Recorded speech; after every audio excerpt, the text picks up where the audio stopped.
जय हिंद दोस्तों, स्वागत है आपके अपने यूट्यूब चैनल पे। दोस्तों, आज का वीडियो हम लेकर के आए हैं बोर्ड परीक्षा 2024 विज्ञान कक्षा 10 के लिए, जो बहुत ही इम्पोर्टेंट है।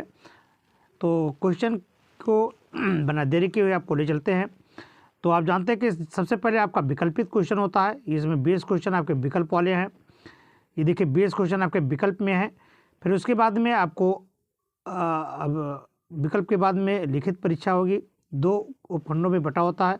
तो पहले हम आपको ले चलते हैं। देखिए उपखंड का में लिखित ये आपके ऑब्जेक्टिव है और 20 नंबर होगा, और इसको आपको OMR सीट आंसर सीट पर इसको टिक करना होगा। देखिए 4 में से एक ऑप्शन सही है, तो इसमें आपको पहले OMR सीट भरना होगा। तो 20 नंबर के OMR सीट के द्वारा आपके जो नंबर दिए जाते हैं वो विकल्प में वो आपके इस तरह से क्वेश्चन है। देखिए 20 नंबर के पहला क्वेश्चन कह रहा है, यदि किसी वस्तु को दर्पण के निकट रखने पर सीधा प्रतिबिंब बने तथा दूर रखने पर वास्तविक प्रतिबिंब बने तो दर्पण कैसा होगा। तो दर्पण आपका उत्तल व अवतल होगा। कैसा होगा? उत्तल अथवा अवतल होगा। यानी ऑप्शन आपका कौन सही है? ये ऑप्शन है आपका ये चौथा सही है। अगला क्वेश्चन कर रहा है कि स्वस्थ नेत्रों का निकट बिंदु कितना होता है। तो स्वस्थ नेत्र का जो निकट बिंदु होता है वो 30 यानी 25 सेंटीमीटर होता है। अगला क्वेश्चन देखिए, अंतरिक्ष यात्रियों को आकाश दिखाई देता है कैसा। तो अंतरिक्ष यात्रियों को जो आकाश का रंग दिखाई देता है वह काला दिखाई देता है। यानी ऑप्शन आपका पहला सही है। अगला क्वेश्चन है आपका, चुंबकीय क्षेत्र का मात्रक क्या है। तो चुंबकीय क्षेत्र का मात्रक है वेबर प्रति मीटर स्क्वायर। ये सही है। अगला क्वेश्चन है कि वक्रता त्रिज्या का मात्रक क्या है। जी हाँ, सही सुना आपने, वक्रता त्रिज्या। तो वक्रता त्रिज्या का मात्रक है मीटर, सेंटीमीटर, मिलीमीटर, इनमें से सभी। अगला है आपका ये देखिए, विद्युत धारा का मापन करते हैं किसके द्वारा। तो विद्युत धारा का जो मापन करते हैं वह है अमीटर द्वारा। यानी ये ऑप्शन सही है आपका।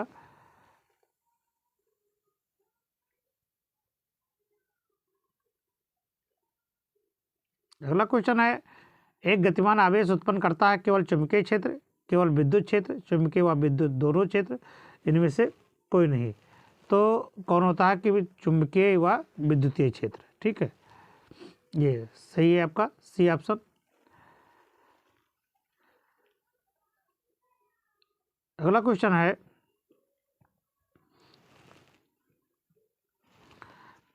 उपखंड खा में देखिए क्या होता है जब आयरन चूर्ण को तनु हाइड्रोक्लोरिक अम्ल पर छिड़का जाता है। तो सही उत्तर का चयन करो। तो जब हाइड्रोक्लोरिक अम्ल को आयरन चूर्ण को हाइड्रोक्लोरिक अम्ल पर छिड़का जाता है तो हाइड्रोजन गैस निकलती है ना। ये ऑप्शन सही है आपका, पहला सही है। ये पहला ऑप्शन सही है।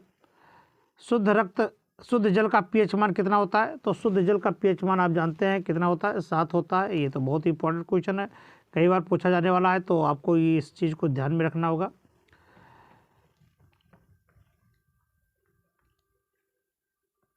अगला क्वेश्चन है, ये 7 तो आपने पता ही किया। प्रोपेन का सूत्र क्या है। तो प्रोप में आपके कितने कार्बन है? 3 कार्बन। यानी प्रोप में कितने हो जाएंगे? 3 कार्बन। तो जहाँ C3 है वहाँ आपका देखिए प्रोप हो जाएगा। और इसका सूत्र होता है C3H8। प्रोपेन का सूत्र क्या है? C3H8। तो ये सही है आपका। अगला क्वेश्चन है, विरंजक चूर्ण का रासायनिक सूत्र क्या है। तो विरंजक चूर्ण का रासायनिक सूत्र है कैल्शियम ऑक्सीक्लोराइड, यानी CaOCl2। अधातु कौन है? इसमें आपसे पूछा जा रहा है कि अधातु क्या है। तो पोटेशियम, एल्युमिनियम, सोडियम, ये तो धातु है, लेकिन ये फ्लोरीन आपका अधातु है।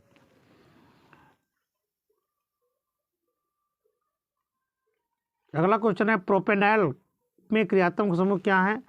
तो प्रोपेनॉल यानी प्रोपेनॉल पूछ रहा है। तो प्रोपेनॉल में क्रियात्मक समूह होता है CHO समूह होता है ये। अगला क्वेश्चन, ये उपखंड गा आ गया आपका। रक्त की प्लाज्मा रक्त में प्लाज्मा की मात्रा कितनी होती है? तो देखिए रक्त में प्लाज्मा की एक्यूरेट जो होती है वो 55% लगभग होती है, लेकिन यहाँ पर 55 कुछ हाई दिखाई ऑप्शन में नहीं दिखाई दे रहा है, इसलिए आपको 60 पर टिक करना होगा, लेकिन इसकी होती है 55%। ठीक है, अगर आप में ऑप्शन में 55 आ रहा है, 55 कहीं दिखाई देगा तो 55% को ज़्यादा टिक करना। ठीक है, लेकिन इसमें है नहीं तो 60 पर यानी उसके नियरेस्ट पर आपको टिक करना होगा। और अगला क्वेश्चन है कि निम्न में से फाइटो हार्मोन क्या है? तो फाइटो हार्मोन ऑक्सीजन लिबरेलिन ये सभी है, एक प्रकार का ये पादप हार्मोन ही है। ठीक है, चलिए अगले क्वेश्चन की तरफ हम लोग चलते हैं। हीमोग्लोबिन का मुख्य कार्य क्या है? तो देखिए हीमोग्लोबिन का जो मुख्य कार्य होता है वह है ऑक्सीजन का परिवहन करना। ठीक है, तो ये आपका ऑप्शन डी सही है। कौन सा प्राकृतिक ठोस ईंधन है? तो प्राकृतिक ठोस ईंधन के रूप में जो है वो है आपका कोक यानी कोयला। ये कोक है आपका, पहला ऑप्शन सही है। मनुष्य में वृक्क एक तंत्र का भाग है जो संबंधित होता है किससे? उत्सर्जन से। तो कहने का मतलब है कि आपको समझना कि वृक्क का क्या कार्य होता है, तो वृक्क का मुख्य कार्य होता है उत्सर्जन का। ठीक है,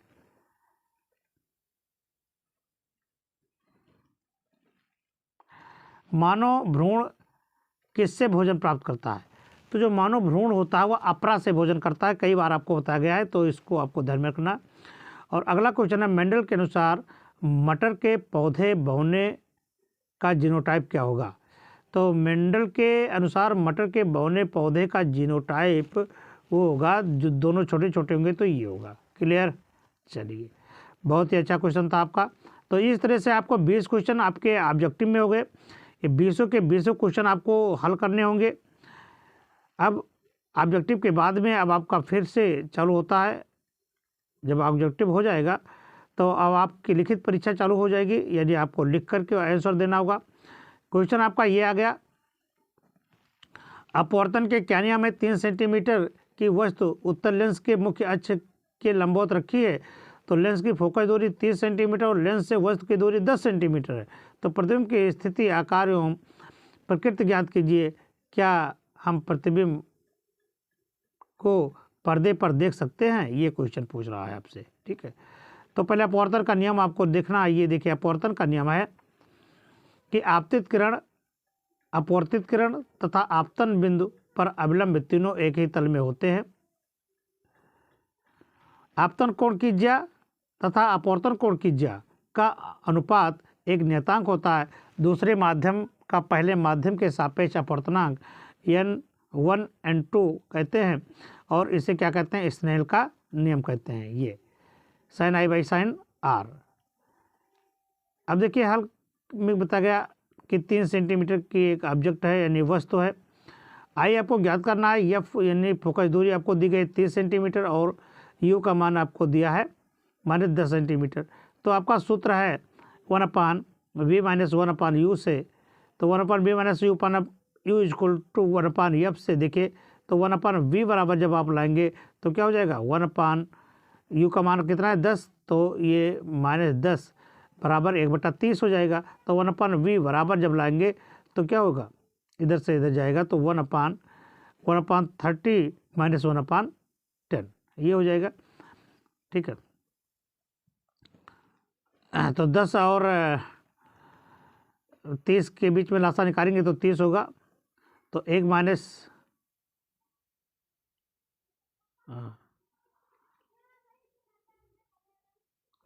तो ये हो जाएगा आपका 3 - 1 बराबर कितना? 3 - 1 बराबर 30, यानी 2 1 कम 2 1/15, यानी 1/v बराबर कितना आया? 1 यानी 1/15 और v बराबर हुआ 15। अब देखिए अब m बराबर होता है, मैग्नीफिकेशन पावर बराबर होता है i बाई वो, तो ये इक्वल टू होगा b बाई यू के। तो आप इस सब का मान रख दीजिए। तो i/3 सेंटीमीटर, तो 15 बटे -10 सेंटीमीटर। तो ऊपर नीचे, ऊपर और नीचे देखिए दोनों आपके, तो ये आपका हट जाएगा, माइनस माइनस हट जाएगा। तो बच्चा 5 दूनी 10 5 15 2/3, अतः वस्तु के प्रतिबिंब लेंस के सामने 15 सेंटीमीटर दूरी पर बनेगा।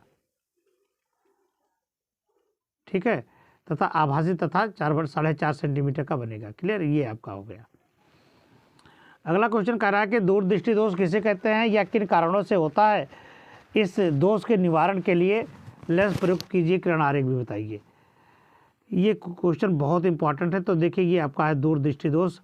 दूरदृष्टि दोष से पीड़ित व्यक्ति को दूर की वस्तुएं तो स्पष्ट दिखाई देती है परंतु निकट की वस्तुएं दिखाई नहीं देती हैं। ये दोष निम्नलिखित कारणों से किसी कारण से हो सकता है। पहला, नेत्र लेंस की वक्रता त्रिज्या कम हो जाए जिससे उसकी फोकस दूरी बढ़ जाती है। नेत्र लेंस व रेटिना के बीच की दूरी कम हो जाए अर्थात नेत्र के गोलक का व्यास कम हो जाता है। ये देखिए, ठीक है, ये आपको किरण आरेख भी ये बनाना पड़ेगा। फिर इस दोष से पीड़ित व्यक्ति का निकट बिंदु 25 सेंटीमीटर से दूर हो जाता है। इस कारण 25 सेंटीमीटर की दूरी पर रखी वस्तु का प्रतिबिंब रेटिना के पीछे बनता है। अब है दूरदृष्टि दोष के निवारण क्या है, यानी इसका उपाय क्या है। तो इस दोष को निवारण करने के लिए ऐसे अपसारी लेंस की आवश्यकता होती है जो 25 सेंटीमीटर दूर बिंदु वो पर रखी वस्तु से आने वाली किरणों को इतना अपसारित कर दे कि किरणें दोषी आँख के निकट बिंदु आई से आती हुई नेत्र लेंस पर आपतित हों तथा रेटिना तथा प्रतिबिंब रेटिना पर बन जाए। इस प्रकार वो पर रखी वस्तु व्यक्ति को दिखाई देगी। ठीक है, और ये है उसका ये आरेख, इस तरह से आपको बनाना होगा। ठीक है, तो इस तरह से जब आप बनाएंगे तो आपको नंबर दिया जाएगा। देखिए, आपको चित्र तो जरूर बनाने हैं। श्रेणी क्रम में 3 प्रतिरोधों को जोड़ करके इस संयोजन के समतुल्य प्रतिरोध का व्यंजक प्राप्त कीजिए। प्रतिरोध को श्रेणी क्रम में कब जोड़ा जाता है ये भी आपको बताना है। तो ये आपका है, देखिए प्रतिरोध है, ये श्रेणी क्रम में जुड़े हुए हैं। तो श्रेणी क्रम संयोजन क्या है कि प्रतिरोधों का श्रेणी क्रम संयोजन इस प्रकार होता है कि प्रतिरोधों को क्रमशः जोड़ा जाए, अर्थात इस प्रकार जोड़ा जाए कि एक प्रतिरोध का सिरा दूसरे प्रतिरोध के पहले सिरे, इसका दूसरा सिरा तीसरे प्रतिरोध के पहले सिरे, यह क्रम आगे चलता रहता है।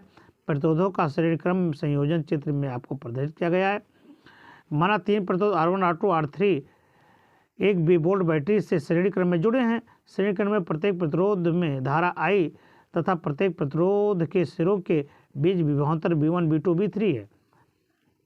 तो V1 बराबर IR1, V2 बराबर IR2 और V3 बराबर IR2।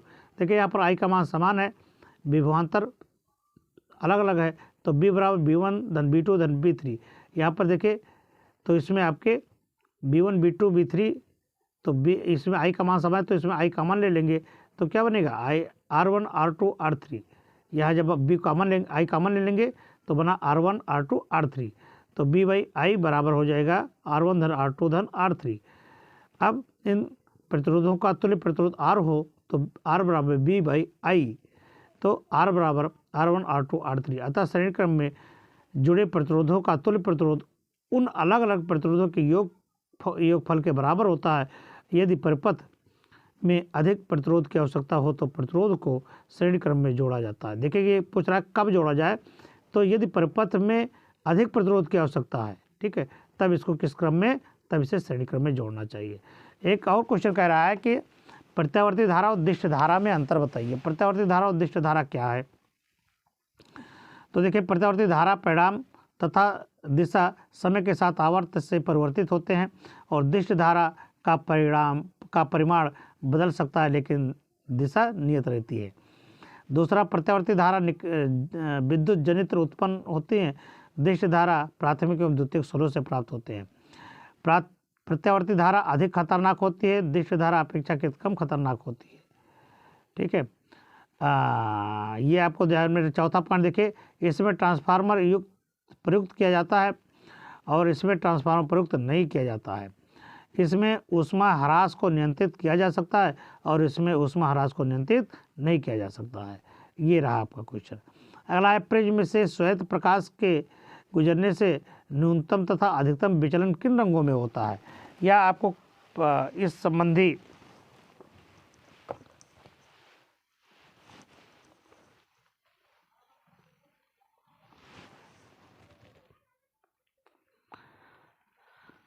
श्वेत, ये देखिए फिर कह रहा है कि श्वेत प्रकाश के विक्षेपण से आप क्या समझते हैं। श्वेत प्रकाश के वर्ण विक्षेपण से प्राप्त विभिन्न रंगों का क्रम लिखिए। तो प्रकाश वर्ण विक्षेपण देखिए क्या है, ये है आपका, जब प्रकाश के श्वेत प्रकाश पुंज को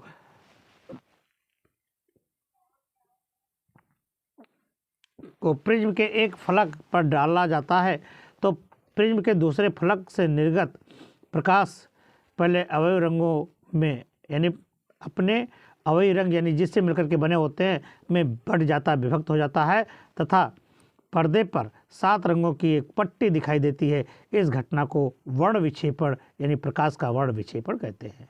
ठीक है, अब देखिए ये आपको दिखाई दे रहा है, ये चित्र में दिखाई दे रहा है, ये वर्ण विक्षेपण है। बेबजोर यानी बैनी आप पीनाला, या आप इसको सप्तरंग भी कह सकते हैं। प्रकाश के वर्ण विक्षेपण के दौरान पर्दे पर प्राप्त विशेष क्रम में 7 रंगों की पट्टी को स्पेक्ट्रम कहते हैं, जिसका अर्थ रंगों का मिश्रण है। श्वेत प्रकाश के विक्षेपण से प्राप्त रंगों का क्रम नीचे इस प्रकार है।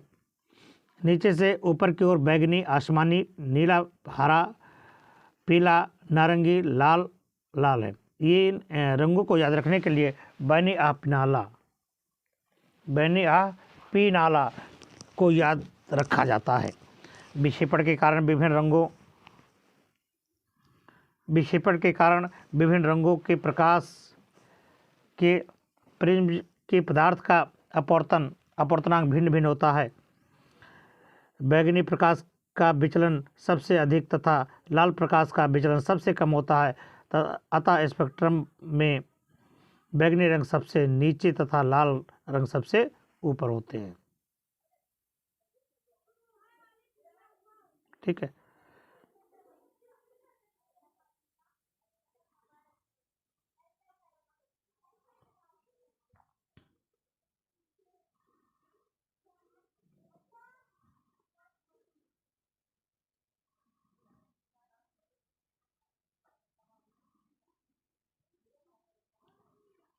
अगला क्वेश्चन है, ये देखिए दिया है, चुंबकीय बल रेखाओं से क्या तात्पर्य है?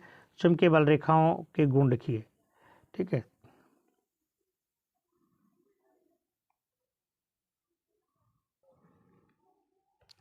अब देखिए उपखंड खा आ गया। उपखंड खा में क्या है? पहला क्वेश्चन है आपका, सूचक क्या होते हैं? यानी सूचक सूचना देने वाले होते हैं। उदाहरण की सहायता से अम्ल क्षार सूचक के अम्लीय तथा क्षारीय माध्यम में रंग परिवर्तन को समझाइए। तो देखिए सूचक क्या होते हैं? वे पदार्थ जो अम्लीय माध्यम में एक रंग तथा क्षारीय माध्यम में दूसरा रंग प्रदर्शित करते हैं, यह सूचक आपको दिखाते हैं, सूचक अथवा अम्ल क्षार सूचक कहलाते हैं। लिटमस विलेन लाइकेन पौधे से प्राप्त एक बैंगनी रंग की डाई होती है। उदासीन विलेन में इसका बैगनी होता है। अम्लीय माध्यम में यह लाल हो जाता है, जबकि क्षारीय माध्यम में ये नीला हो जाता है। ठीक है, ये अगला क्वेश्चन कह रहा है, निस्तापन तथा भर्जन में अंतर बताइए। निस्तापन किसे कहते हैं? निस्तापन में अयस्क को वायु की अनुपस्थिति में अथवा वायु की नियमित मात्रा में गलनांक से नीचे गर्म किया जाता है, जबकि भर्जन में अयस्क को वायु की प्रचुर मात्रा में तीव्र गर्म किया जाता है। गालक किसे कहते हैं? गालक वह पदार्थ हैं जो भर्जित अयस्क एवं निस्तापन अयस्क की उपस्थिति अशुद्धियों से रासायनिक क्रिया करके सरलता से विलग हो जाने वाले पदार्थ धातुमल में परिवर्तित हो जाते हैं। क्षारीय अशुद्धियों जैसे चूना तथा कास्टिक धात्विक ऑक्साइड FeO MnO आदि जो अयस्क में उपस्थित होते हैं, अम्लीय गालक जैसे सिलिका तथा बोरेक्स का उपयोग करके इन्हें दूर किया जा सकता है। अगला क्वेश्चन कह रहा है कि आप एल्केन, एल्कीन और एल्काइन को क्या समझते हैं? या संतृप्त असंतृप्त हाइड्रोकार्बन किसे कहते हैं?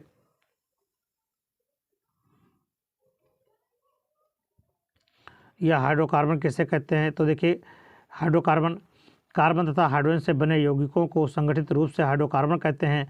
यह निम्नलिखित 2 प्रकार के होते हैं, पहला संतृप्त हाइड्रोकार्बन और दूसरा असंतृप्त।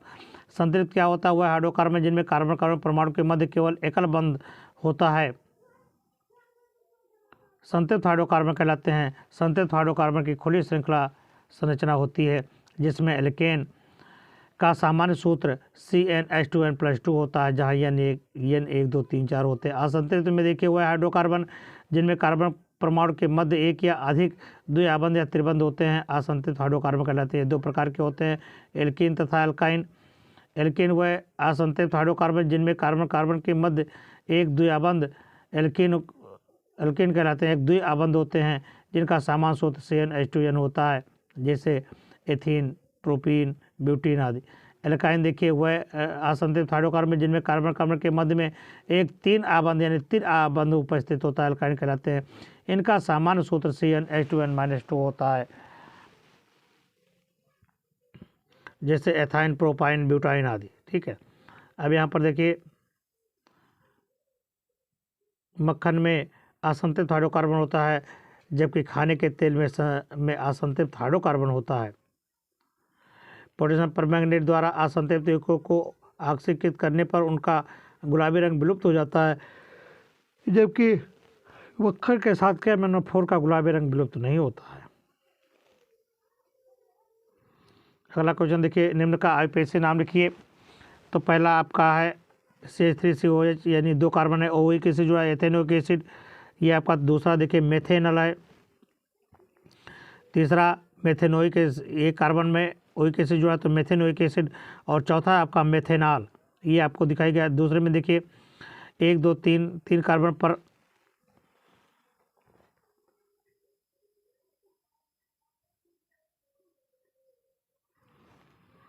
देखिए 1 2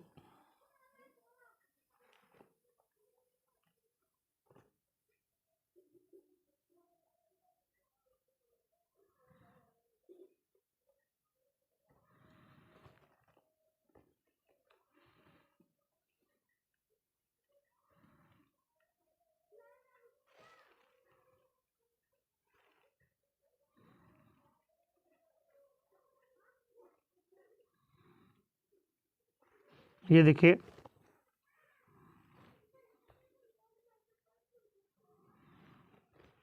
यहाँ पर देखिए IUPAC में देखिए 1 2 3 कार्बन है। पहले में 1 2 3 तीन कार्बन है तो प्रोप हो जाएगा। इन डबल बॉन्ड ई एक पर लगा है तो पहले का नाम है प्रोपीन 1, प्रोपीन 1 है ना, ये प्रोपीन हो गया। दूसरा देखिए इसका नाम हो गया प्रोपीन। दूसरे का नाम है, इसमें देखिए 3 कार्बन है और 3 कार्बन में ट्रिपल बॉन्ड जुड़ा है तो इसको प्रोपाइन कहेंगे। क्या कहेंगे? प्रोपाइन। अब यहाँ पर देखिए तीसरे में देखिए 1 2 3 चार कार्बन जुड़े हैं और 3 नंबर पर डबल बॉन्ड जुड़ा है तो ब्यूट, 4 कार्बन है तो ब्यूट होगा। और 1 2 डाई ब्यूटाडाइन या 1 2 डाई ब्यूटीन कह सकते हैं। ठीक है, ब्यूट आप कह सकते हैं 1 3 1 3 आप इसको कह सकते हैं। ये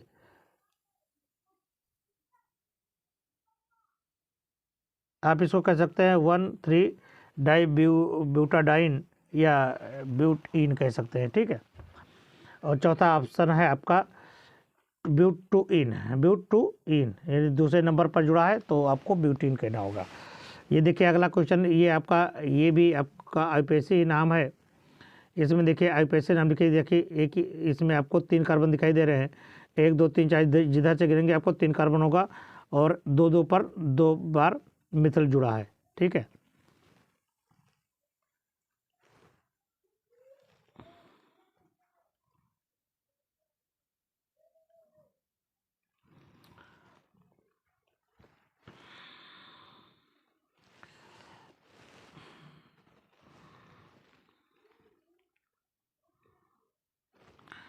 देखिए इसका नाम क्या होगा? 1 2 3 कार्बन जुड़े हैं तो 3 कार्बन से हुआ प्रोप और एक मिथल यहाँ जुड़ा, एक मिथल यहाँ जुड़ा तो इसका नाम हो जाएगा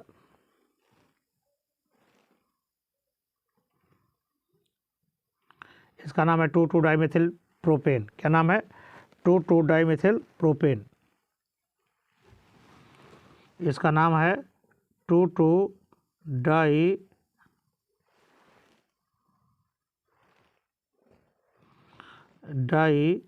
मिथिल प्रोपेन। ठीक है, 3 कार्बन है इसलिए इसका नाम हो जाएगा 2 2 डाइमिथिल प्रोपेन।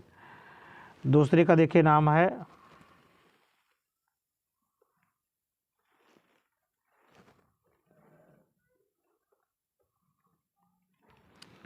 यहाँ पर मेथॉक्सीएथेन। ये एक देखिए मेथेन के साथ में ऑक्सीजन जुड़ा है और यहाँ पर 2 कार्बन जनक श्रृंखला हो जाएगी, तो इसका नाम है मेथॉक्सीएथेन। ठीक है, मेथॉक्सीएथेन। और चौथा है आपका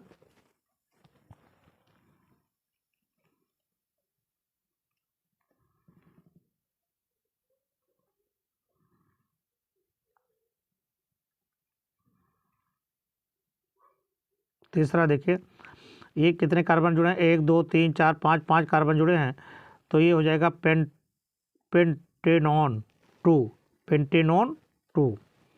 ये हो जाएगा 1 2 3 4 5, 5 कार्बन हो गए तो 5 कार्बन में पेंट हो गया और यहाँ पर ओन जुड़ा है तो पेंटेनॉन हो जाएगा। ठीक है, पेंटेनॉन 2 ये आपका हो जाएगा। ठीक है,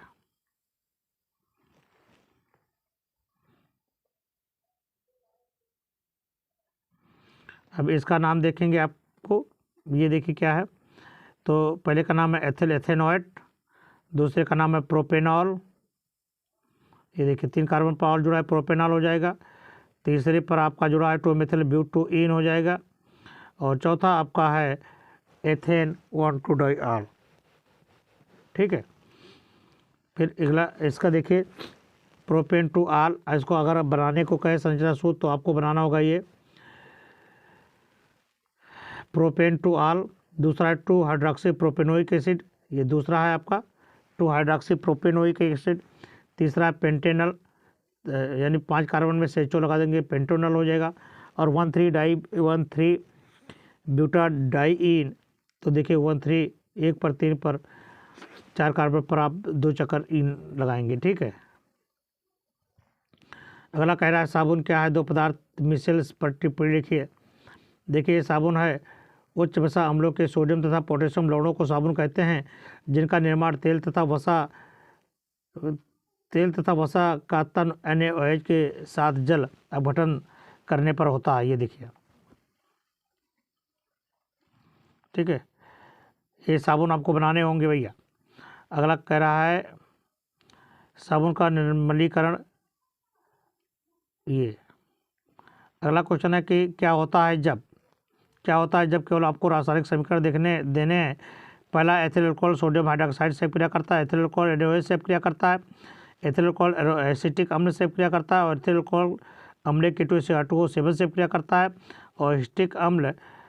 ये 6 है आपको। तो देखिए पहला है एथिल अल्कोहल सोडियम के साथ में क्रिया। जब एथिल अल्कोहल देखिए सोडियम के साथ में क्रिया करता है तो हाइड्रोजन गैस निकलती है और सोडियम एथॉक्साइड बनता है। दूसरा, एथिल अल्कोहल जब ऑक्सीजन से क्रिया करती है तो क्या बनता है, एथेनोइक एसिड बनता है। तीसरा जो है एथिल अल्कोहल जब एसिटिक एसिड के साथ में क्रिया करता है तो एथिल एसीटेट बनता है। और एथिल अल्कोहल जब ऑक्सीजन के साथ में ऑक्सीकरण करता है तो एसिटिक एसिड बनता है। एसिटिक एसिड जब सोडियम हाइड्रोक्साइड के साथ में क्रिया करता है तो सोडियम एसीटेट बनता है। और एथेनोइक अम्ल जब सोडियम कार्बोनेट से क्रिया करता है तो सोडियम एसीटेट बनता है। ठीक है, यहाँ पर इस समीकरण को आपको पूरा करना है। ये भी CD जैसे लिखा है CH3COH में NaOH जब अपक्रिया कराया जाएगा तो बनेगा सोडियम एसीटेट। क्या बनेगा, ये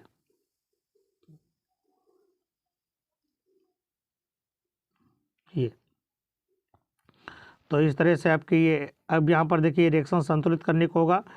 ग्लूकोज को जब ऑक्सीजन के साथ में अपक्रिया कराया जाता है तो क्या बनता है, तो देखिए जब ग्लूकोज को 6 ऑक्सीजन के साथ में अपक्रिया कराया जाता है तो 6 कार्बन और डाइऑक्साइड और 6 जल और ऊर्जा मिलती है। तो पहले का है सॉरी, दूसरा को सोडियम को एथिल अल्कोहल से अपक्रिया कराते हैं तो क्या बनता है, जब सोडियम को एथिल अल्कोहल से अपक्रिया कराते हैं तो सोडियम एथॉक्साइड बनता है।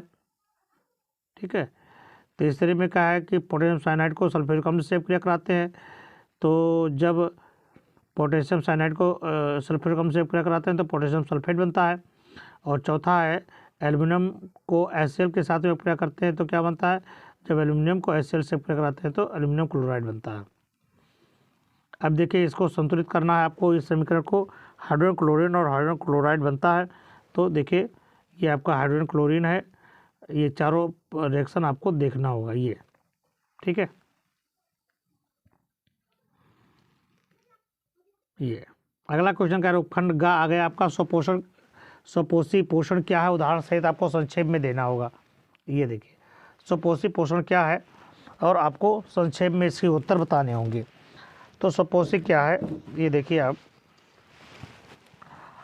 स्वपोषी क्या है, ये देखिए आपको बताना है कि स्वपोषी पोषण की वह विधि है जिसमें जीवधारी अपने भोजन का संश्लेषण सूर्य के प्रकाश की सहायता से सरल अकार्बनिक पदार्थों जैसे कार्बन डाइऑक्साइड और जल से करते हैं।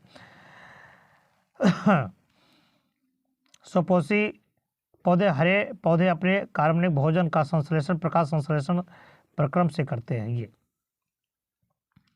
कार्बन डाइऑक्साइड और जल की मात्रा मिलेगी, प्रकाश ऊर्जा क्लोरोफिल से क्रिया करेगा तो ग्लूकोज और ऑक्सीजन जल बनेगा।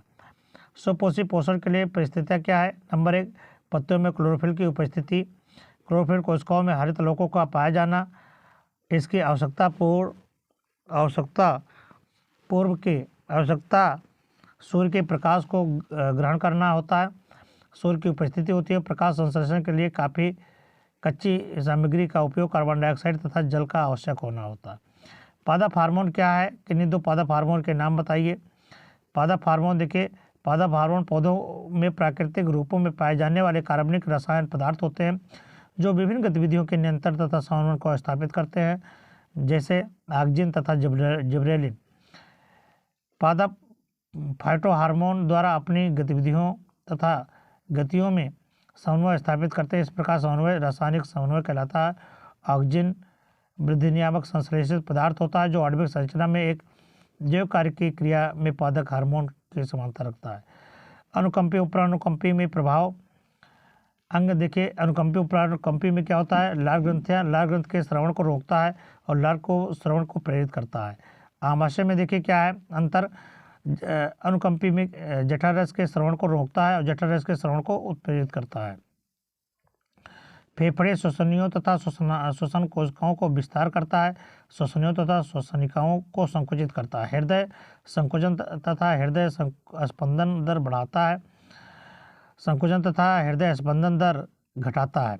नेत्र में देखिए क्या है, पुतलियाँ फैलाता है, पुतलियाँ संकुचित करता है। और रक्त वाहिनियों में रक्त वाहिनियों को संकुचित करता है, रक्त वाहिनियों को विस्तारित करता है।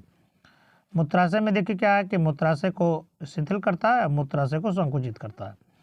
अगला क्वेश्चन है कि निम्नलिखित पर आपको उदाहरण सहित लिखना होगा। प्रकाशानुवर्तन, गुरुत्वानुवर्तन और रसायनुवर्तन। तो प्रकाशानुवर्तन क्या है, प्रकाश की अनुक्रिया के फलस्वरूप होने वाली प्रकाशानुवर्तन कहलाती है। यदि पादप अंग प्रकाश की ओर मुड़ जाता है तो धनात्मक प्रकाशानुवर्तन होता है, जबकि यदि पादप अंग प्रकाश से दूर हो जाता है तो उसे ऋणात्मक प्रकाशानुवर्तन कहते हैं। वृद्धिशील पादप का तना प्रकाश की ओर मुड़ता है, अतः यह धनात्मक प्रकाशानुवर्तन प्रदर्शित करता है। दूसरी ओर पादप की जड़ें प्रकाश के विपरीत दिशा में गति करती हैं तो क्या हो जाएगा, ऋणात्मक हो जाएगा। गुरुत्वानुवर्तन क्या है, पादप अंग के गुरुत्व की अनुक्रिया के फलस्वरूप होने वाली गति गुरुत्वानुवर्तन कहलाती है। यदि पादप अंग गुरुत्व की दिशा में गति करता है तो तब इसे धनात्मक गुरुत्वानुवर्तन कहते हैं, जबकि दूसरी ओर जब पादप अंग गुरुत्व की दिशा के विपरीत गति करता है तब इसे ऋणात्मक गुरुत्वानुवर्तन कहते हैं। ठीक है। ये अगला है रसायनुवर्तन क्या होता है कि पादप अंग के रासायनिक उद्दीपन के फलस्वरूप होने वाली गति रसायनुवर्तन कहलाती है। यदि पादप अंग रासायनिक उद्दीपन की ओर गति करते हैं तब इसे धनात्मक रसायनुवर्तन, दूसरी ओर यदि पादप अंग रासायनिक उद्दीपन से दूर गति करता है तो उसे ऋणात्मक कहते हैं। ठीक है। अगला देखिए हार्मोन क्या है, हार्मोन के 4 अवलक्षण लिखिए। और अगला कह रहा है कि स्तन ग्रंथियों कार्यप्रणाली, रक्त में कैल्शियम तथा फास्फोरस का नियमन, रक्तदाब कम करना, कार्बोहाइड्रेट पर नियंत्रण। हार्मोन क्या है, आपको सबसे पहले हार्मोन जानना होगा। तो हार्मोन क्या है, हार्मोन अंतःस्रावी ग्रंथियों द्वारा स्रावित रासायनिक संदेश वाहक होते हैं जो जीवधारियों में प्रत्येक जैविक प्रक्रमों को नियंत्रित करते हैं। हार्मोन्स के अभिलक्षण क्या हैं? ये देखिए, हार्मोन्स के अभिलक्षण, ये अंतःस्रावी ग्रंथियों से स्रावित होते हैं। दूसरा क्या है? हार्मोन अल्प मात्रा में होते हैं इनका आणविक द्रव्यमान कम होता है। इनका स्रवण एक स्थान पर होता है तथा ये विभिन्न स्थल पर कार्य करते हैं। ठीक है।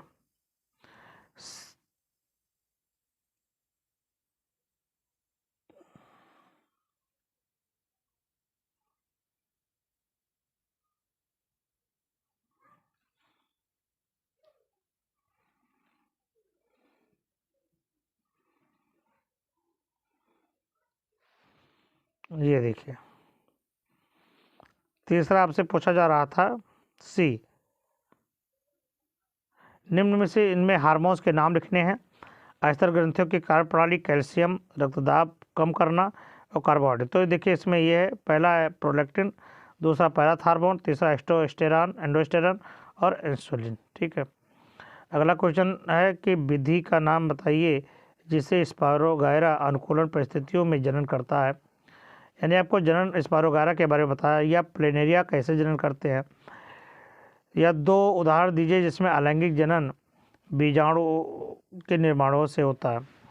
तो ये कैसे करते हैं? विखंडन द्वारा अलैंगिक जनन करते हैं। पुनर्भवन, बहुविखंडन, राइजोपस, ये सब इसी से करते हैं। अगला क्वेश्चन है प्रारूपिक पुष्प के विभिन्न भागों के नाम लिखिए। तो बाह्य दल, तो इसका है बाह्य दल, दल चक्र, पुमंग और जायांग। त्रिसंलयन क्या होते हैं? तो भ्रूण के अंदर के ध्रुवीय केंद्रों पर नर युग्मकों के संलयन को त्रिसंलयन कहते हैं। विखंडन क्या है?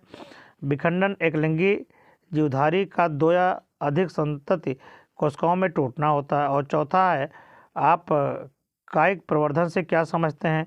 कायिक प्रवर्धन पादप जनन की वह विधि है जिसमें बीजों के अतिरिक्त अन्य पादप अंग भाग लेते हैं। पुष्प क्या है? अगला क्वेश्चन कह रहा है कि पुष्प क्या है। ठीक है,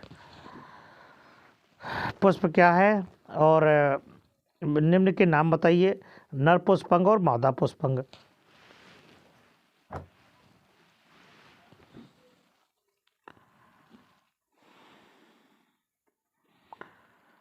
तो पहला पुष्प क्या है? तो पुष्प देखिए, पुष्प रूपांतरित रो है जो लैंगिक जनन करने के लिए विशिष्टीकृत करता है। और दूसरा कह रहा है कि पुष्प के नर पुष्पांग और मादा के नाम। तो नर होता है पुंकेसर और मादा होता है स्त्री केसर। फिर तीसरा कह रहा है कायिक प्रवर्धन की किन्हीं दो कृत्रिम विधियों के नाम लिखिए। तो तीसरा है, पहला कटिंग, दूसरा है दाब लगाना, और चौथा है दो एकलिंगी पादपों के नाम लिखिए। इसमें पपीता और कद्दू है। निम्नलिखित पादपों को परिभाषित, स्वपरागण, परपरागण। तो देखिए, स्वपरागण किसे कहते हैं? इनमें समान पुष्प के परागकोश से परागकणों का वर्तिकाग्र पर स्थानांतरण होता है। परपरागण क्या होता है? कि समान जाति के एक पुष्प के परागकोश से परागकणों का दूसरे पुष्प के वर्तिकाग्र पर स्थानांतरण परपरागण कहलाता है। ठीक है।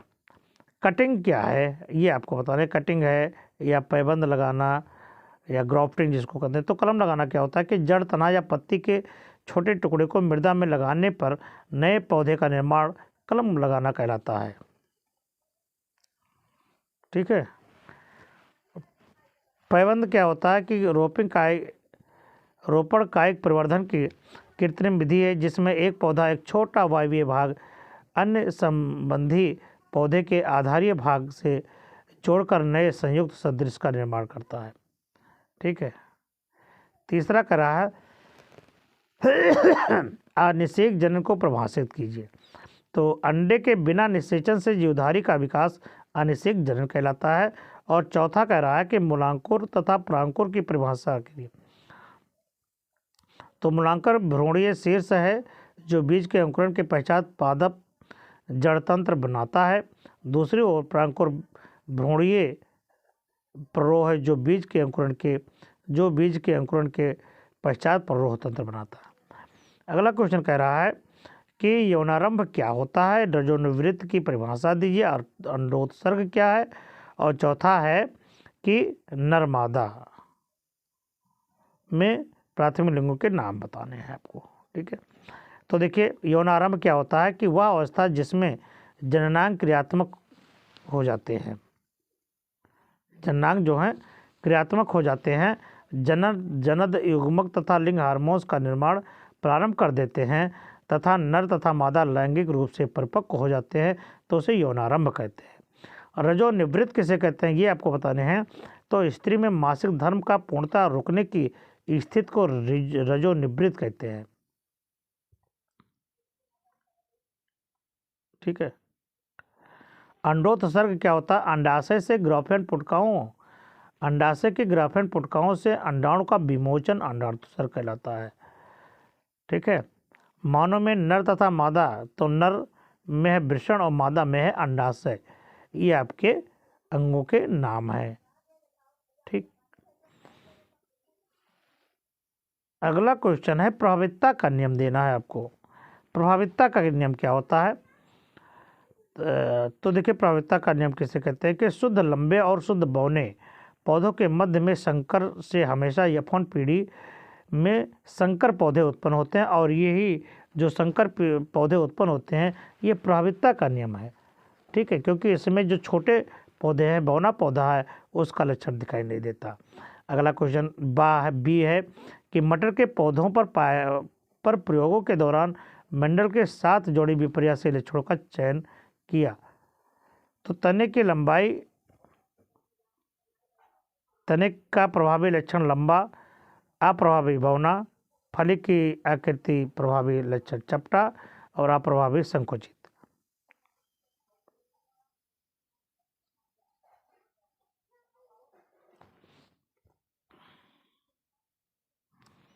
अगला क्वेश्चन कह रहा है एक संकर क्रॉस को उचित उदाहरण सही समझाइए। एक संकर संकरण क्या है? एक लक्षण के अध्ययन के लिए किया गया प्रजनन प्रयोग एक संकर कहलाता है। जैसे शुद्ध लंबे पौधे का मटर के शुद्ध बौने पौधे के से संकरण कराया जाता है, तो यौन पीढ़ी में सभी लंबे पौधे प्राप्त। ये देखिए सब शुद्ध लंबा पौधा है और एक बौना पौधा है।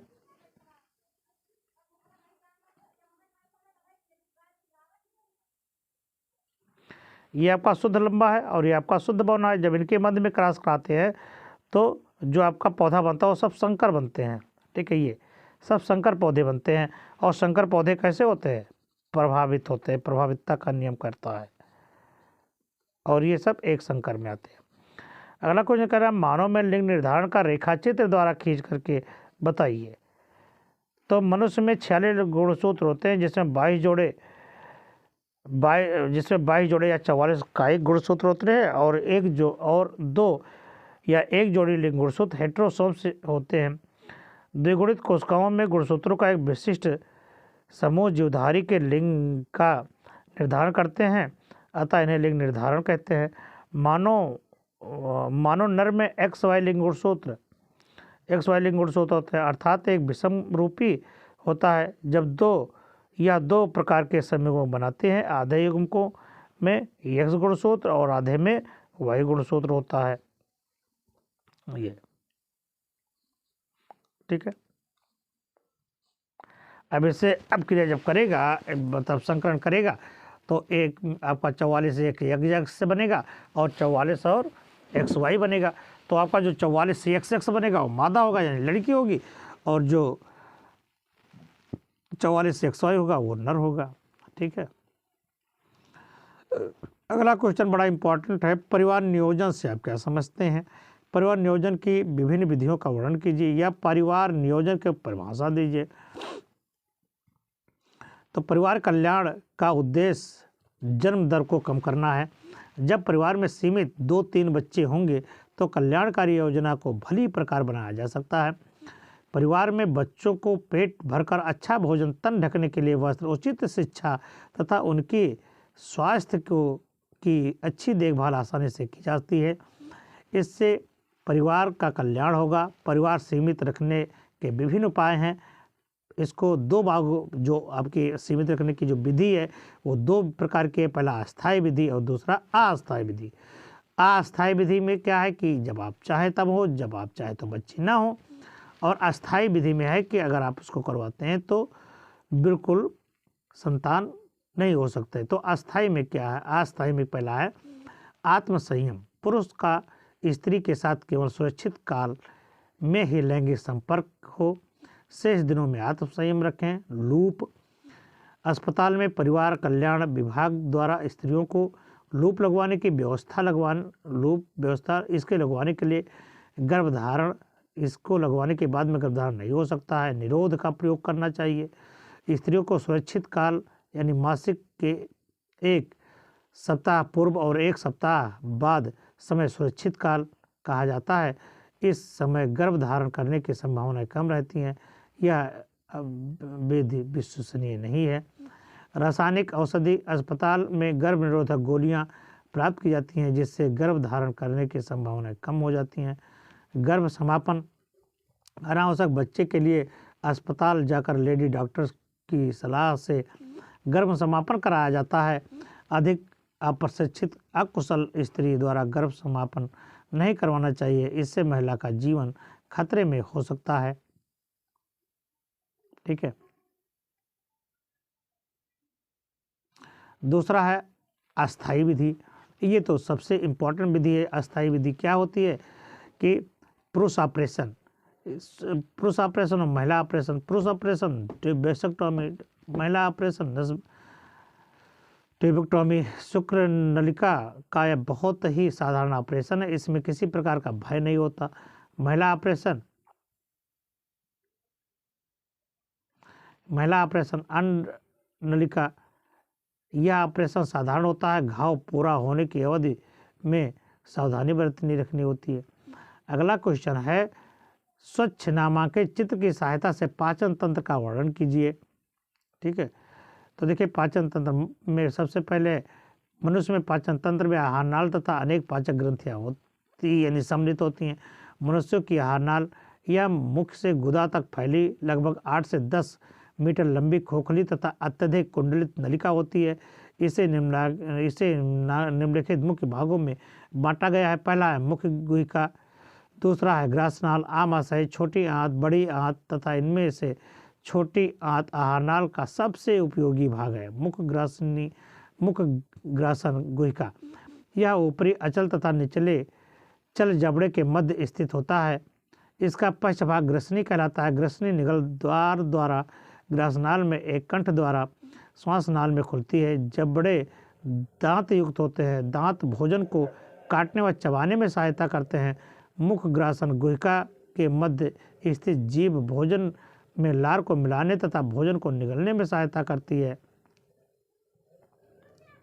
जीभ पर स्थित स्वाद कलिकाएं भोजन को स्वाद का ज्ञान देती है। ग्रासनाल, अब वहाँ से देखिए, यह लगभग 25 सेंटीमीटर सकरा नलिके होती है जो गर्दन व बच्च भाग से होती हुई उदर में प्रवेश करती है और ये जाकर आमाशय में खुलती है। ग्रासनाल की दीवार मोटी और पेशी होती है। इससे भोजन को सुगमता से निगला जा सकता है। फिर उसके बाद में आमाशय यानी बखार जी का कहा जाता है, डेहराज कह दो। यह डायफ्राम के नीचे स्थित उदर गुहा में बाईं ओर स्थित होता है। यह थैली नुमा होता है, लगभग 24 सेंटीमीटर लंबी, 10 सेंटीमीटर चौड़ी। आमाशय का प्रारंभिक चौड़ाई भाग कार्डिक कहलाता है और अंतिम सिरा पाइलोरिक कहलाता है। आमाशय का मध्य भाग आमाशय काय फंडिक भाग कहलाता है। भोजन का पाचन मुख्यतः मध्य भाग में होता है। आमाशय का पश्च भाग पाइलोरिक छिद्र द्वारा ग्रहणी में खुलता है। ये देखिए आपका ये आपका आमाशय है। आमाशय से ऊपर यहाँ पर आपका liver, pancreas, pyloric valve, small intestine, बड़ी आंत, छोटी आंत, मलाशय, गुदा। ये अब देखिए उसके बाद में आपका आ गया छोटी आंत। छोटी आंत क्या है? आमाशय छोटी आंत में खुलता है। यह पाचन का सबसे उपयोगी भाग है। ये लगभग 6 मीटर लंबी एक कुंडलित नलिका होती है। इसे 3 भागों में बांटा गया है, गृहिणी, मध्यांत्र और शेषांत्र। गृहिणी यानी डोडेनम, जेजुनम, इलियम।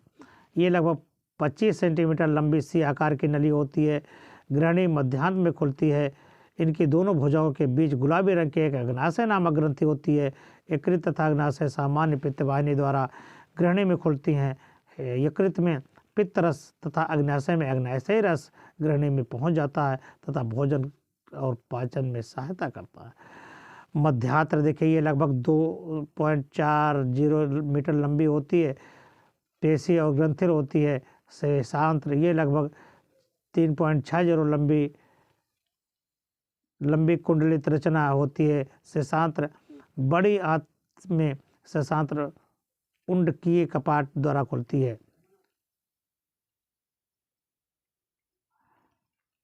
छोटी आंत वित्तीय आंतरिक ग्रंथियां या पियर्स ग्रंथियां कहलाती हैं, कही जाती हैं।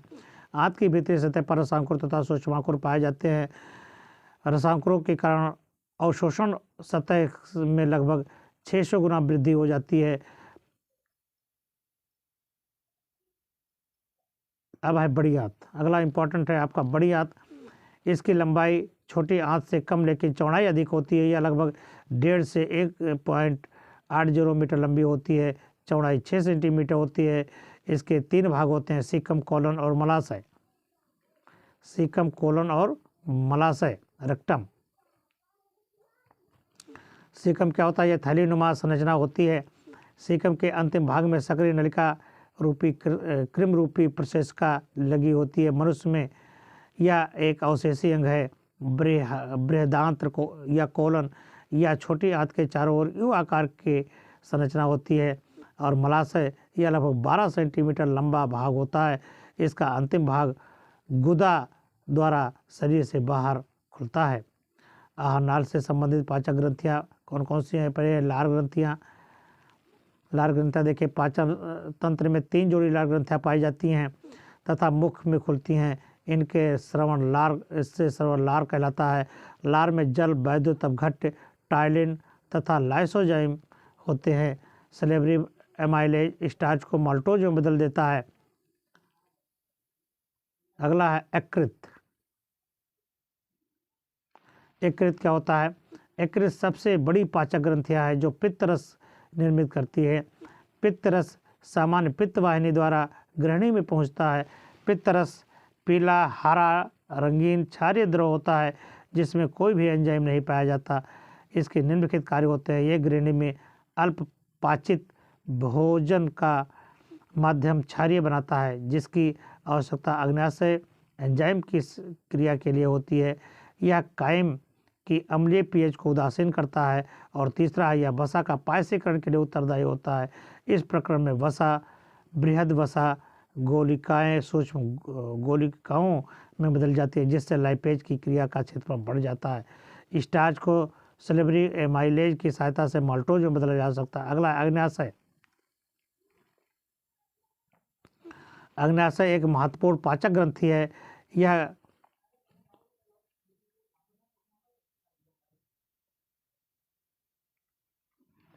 अग्नाशय एक महत्वपूर्ण पाचक ग्रंथियां हैं।